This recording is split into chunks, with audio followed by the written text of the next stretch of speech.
Hello, Steve White, Trickway89 for Steve Arts 89. Well, I had to comment on this. Now, John Boyega.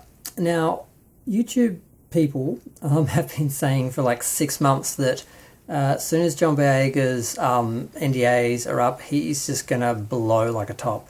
And here he is doing it, sticking it to Disney. Now, people felt that he got a really bad rap for the films.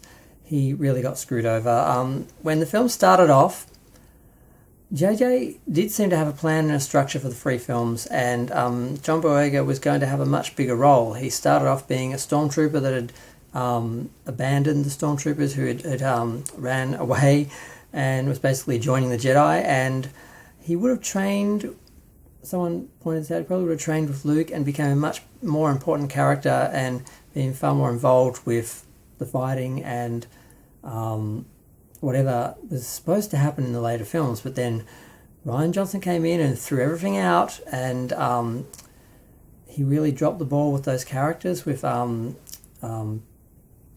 and, was it Finn? God, I've forgotten his name. Yeah, Finn. Poe was the other guy.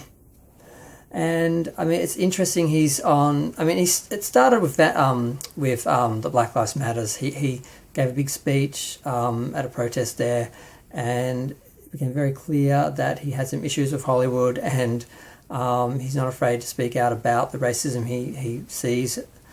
And a lot of people were saying he got screwed over on Star Wars. They ruined his character. He started off well. He went nowhere. They just dropped the ball with the character. They just turned him into a sidekick, made him into a joke.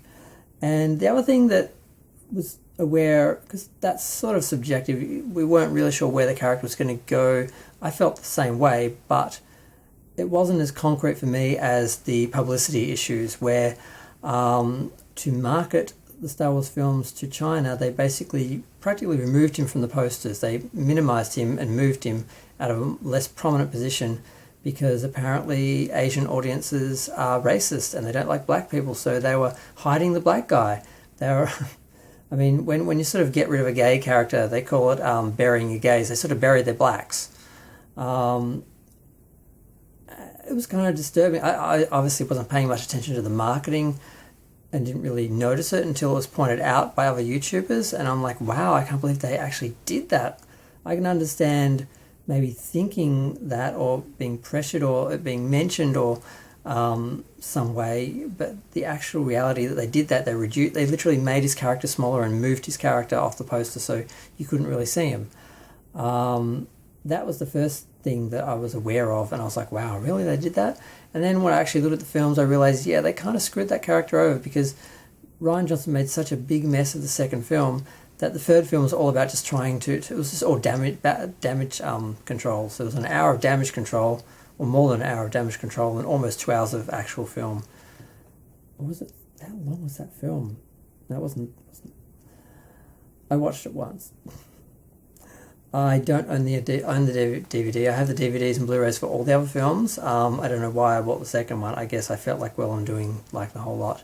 But yeah, they screwed up the trilogy, and John Boyega, he did not get treated well, and he is not afraid to talk about it now, and it's good.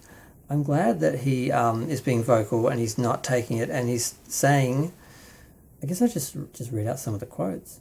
You get yourself involved in projects, and you're not necessarily going to like everything, but what I would say to Disney is that you don't bring out a black character, market them as much more important in the franchise than they are, and then have them pushed to the side. It's not good. Basically, he's just saying it out straight. Everyone knows this, and Daisy Ridley, Adam Driver, they both know how it went. Their characters got all the nuance, as he said, and all the attention, and he really was set up to be a major character in the first film, and then they just sidelined him.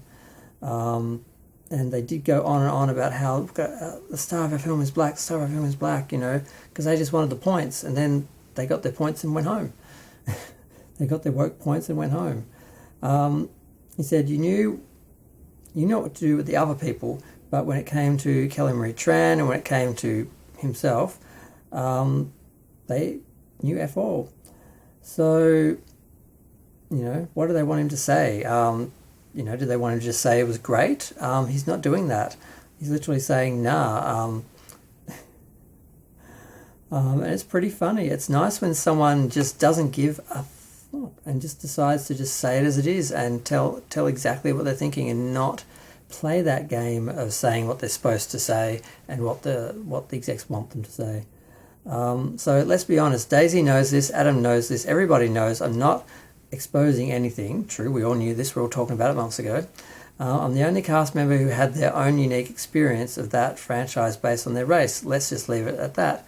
It makes you angry with a process like that. It makes you much more militant, because he did come across as really aggressive at Black Lives Matter. In a lot of his interviews, he does come off as really aggressive. And this is something that happens with black people. They get shafted, they get treated like crap, and then when they vocalize it and talk about it, they're ungrateful, they're aggressive, they're negative.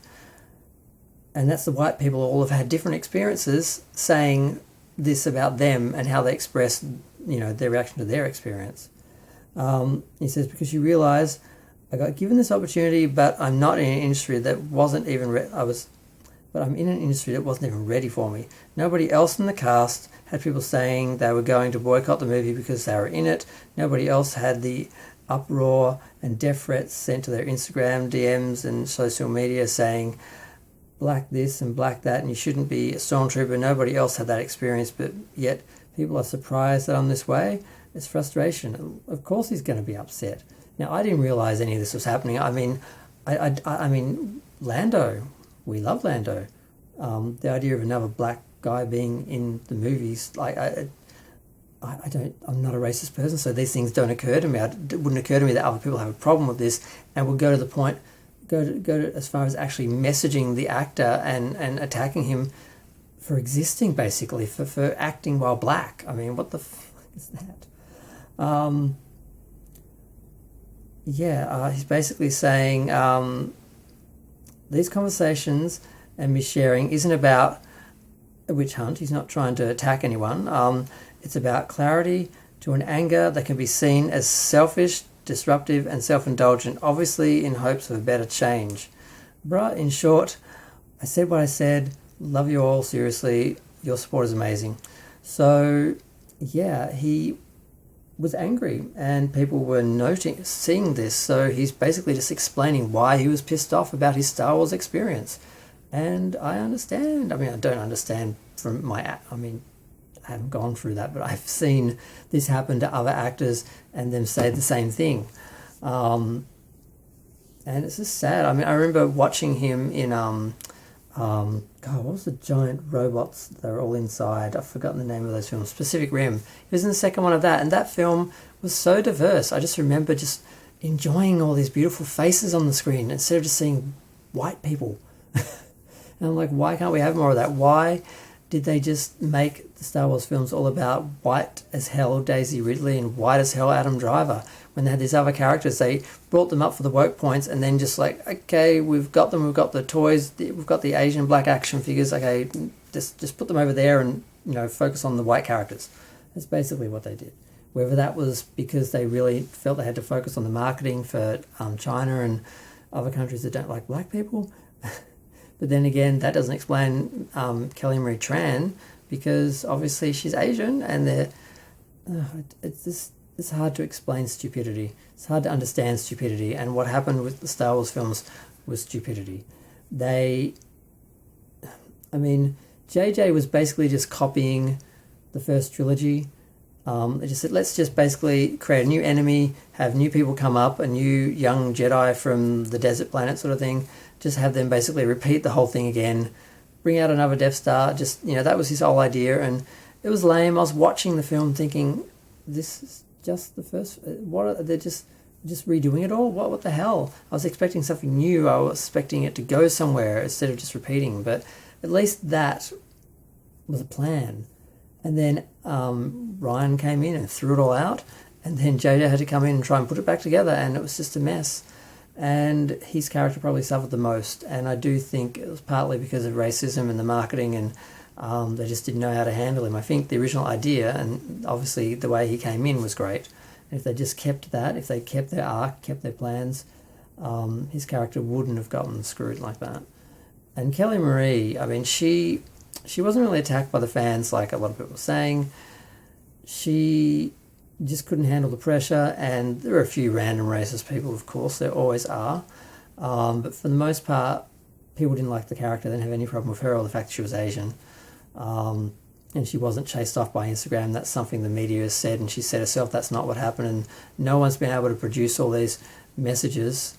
So it's just a big mess. The way she was treated, the way he was treated, the way the media reacted to that and then turned it against the fans and blamed the fans when it was the studio and the producers who didn't know how to handle the characters or were scared to market them or how to present them or use them if they couldn't. It was just a mess.